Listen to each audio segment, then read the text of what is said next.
तो प्यारे बच्चों, आज हम सीख रहे हैं किसके बारे में? ब्याज के बारे में। जब हमें घर पे क्वेश्चन पूछते हैं कि हमने इतने रुपए इतने दिन के लिए ब्याज पे दिए हैं, तो आप बताओ कितने पैसे हो गए। तो आपको भागना नहीं पड़ेगा, आप उसको बहुत ही इजी तरीके से बता सकते हो। कैसे, वो आप ध्यान से अब देखोगे। हमें क्या करना है, जब हमें पूछे ब्याज निकालने के लिए, तो हमें सबसे पहले दर पूछनी है कि दर कितनी है। जैसे दर यहाँ कहाँ दी हुई है, ये हमें ये पूछना है कि कितने रुपए सैकड़ों दिया है। हमें ऐसे पूछे ना कि 2 रुपए सैकड़ों। सैकड़ों का मतलब होता है कि 100। सैकड़ों का मतलब क्या होता है? 100 पर जैसे 2 रुपए ब्याज, 3 रुपए ब्याज, 4 रुपए ब्याज, 5 रुपए ब्याज। इसका मतलब ये हो गया प्यारे बच्चों कि हमें 100 रुपए का एक माह का, 100 रुपए का एक माह का, यदि हम 2 रुपए सैकड़ों देते हैं तो 2 रुपए ब्याज लगेगा। 2 रुपए ब्याज। यदि हमें दे कितना, 5, यहां कितना दे दे 5, जैसे 100 रुपए का 5, तो एक महीने का कितना लगेगा? 5 रुपए। अब यहां ऊपर हमें दे रखा है ना 100 का एक माह के लिए 2 रुपए ब्याज है, तो 1000 रुपए का कितना हो जाएगा एक माह के लिए? 20 रुपए। अब जैसे जीरो यहां बढ़ाते जाएंगे वैसे जीरो यहां बढ़ता जाएगा।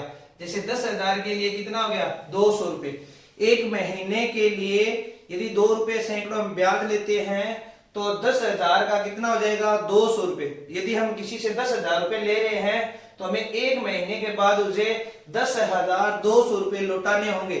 दो मूलधन तो हो जाएगा हमारा 10,000, लेकिन ब्याज कितना हो जाएगा? 200। तो उसको जोड़ेंगे तो टोटल कितना हो जाएगा? 10,200। इसी चीज को ध्यान में रखते हुए इस क्वेश्चन को हमें ध्यान से करेंगे। देखो किस तरीके से करना है।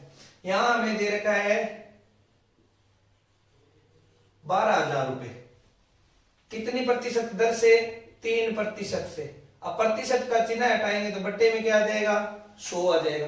आपको कुछ नहीं करना है, जितनी राशि दी गई है, जितनी आपको दर दी गई है, ये दर होती है कि कितने रुपए सैकड़ों दिया गया है, तो उसको 3% होगा, वो प्रतिशत हटा दोगे तो बट्टे में क्या आ जाएगा? 100। अब 3 को इससे गुणा कर लेंगे। 3 को 0 से करेंगे 0, 3 को आगे 0 से करेंगे 0, फिर 0 से करेंगे 0, 2 से करेंगे 6, 1 से करेंगे 3, 36,000 आ जाएगा। बट्टे में क्या आ जाएगा? 100। 2 0 से 2 0, तो कितना आ गया? 360। यहां क्या लिखेंगे? 12,000 रुपए का एक महीने का ब्याज, एक महीने का ब्याज कितना आ चुका है प्यारे बच्चों? 360 रुपए आ चुका है। अब हमें कितने वर्ष का ज्ञात करना है, तो इसका आप एक अलग पैटर्न बनाओगे कि कितने वर्ष का हमें ज्ञात करना है। तो यहां देखो हमें तारीख दी गई है। कितनी दी गई है? दिनांक 7/1/2021 को हमने किसी को ब्याज पर पैसे दिए थे। आज की तारीख कितनी होगी? यहां आज वाले पहले ऊपर लिख लेंगे, तो यहां लिखेंगे दिन, माह, और यहां क्या लिखेंगे? वर्ष। तो दिन, आज तारीख हो गई 9 मार्च। कौन सा महीना हो गया? तीसरा। वर्ष कौन सा चल रहा है? 2025। हमें आज उससे पैसे लेने हैं, तो आज की तारीख लिख दी हमने। अब हमने उसको दिया कब था, वो तारीख लिखेंगे। 0, जो हमारे पास नोट होती है, 7/01/2021 को हमने उसको पैसे दिए थे। आज उसका हमें हिसाब करना है, तो हम क्या करेंगे? घटा देंगे, दिन काउंट हो जाएंगे। 5 में से 1 जाएगा, कितना बचेगा? 4। तो 4 वर्ष आ चुका है प्यारे बच्चों। 3 में से 1 घटा देंगे तो 2 माह। 9 में से 7 घटा देंगे तो 2 दिन। अब पैसे दिए हुए कितना टाइम हो गया? ध्यान से देखो, 2 दिन 2 माह 4 वर्ष, मतलब 4 वर्ष 2 महीना 2 दिन हो गए। तो हमें कितने दिन का पता चला है? 1 दिन का। कितने दिन का? 1 दिन का। तो 1 दिन से हम किसका निकालेंगे? एक माह का। तो हम निकालेंगे यहां पर 12,000 रुपए का एक महीने का आ गया ना, यहां पर एक महीने का आ गया, सॉरी, कितने का? 1 महीने का। हम 12,000 रुपए का एक वर्ष का निकालेंगे। कितने का? 1 वर्ष का ब्याज। अब आपको सभी को पता है कि एक वर्ष में कितने महीने होते हैं? 12।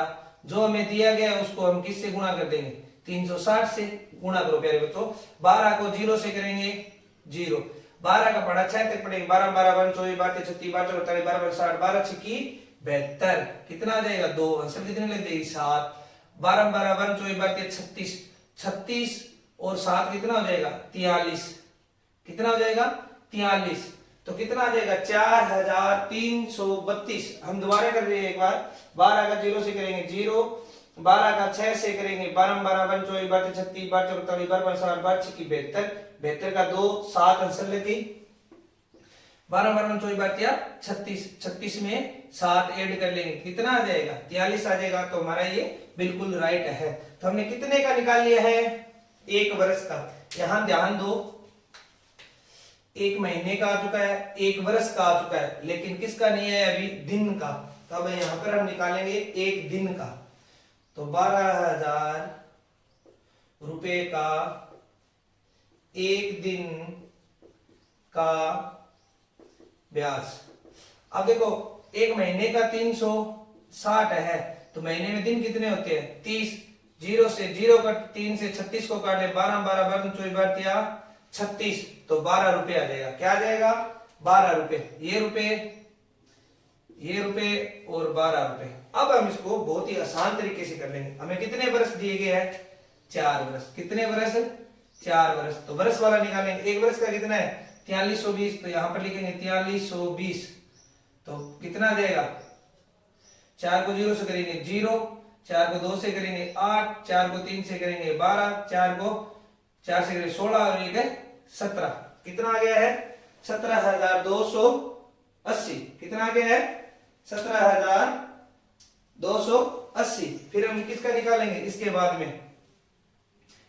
में निकालेंगे हमें वर्ष का आ गया, उसके बाद महीने का, 2 महीने का, तो 2 इंटू 360, तो बराबर कितना आ जाएगा 0, 12 आंसर लगी 1, 6 और 1 720। अब दिन का कितना आया है 12, तो 2 दिन का कितना हो जाएगा 2 इंटू 12, कितना हो गया 24।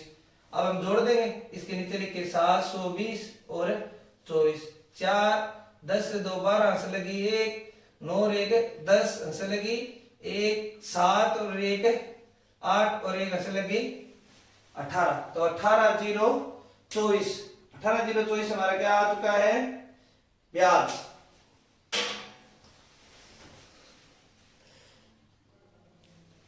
अब हमें उसको कितनी राशि लौटानी है टोटल वो देखेंगे। तो यहां पर मैं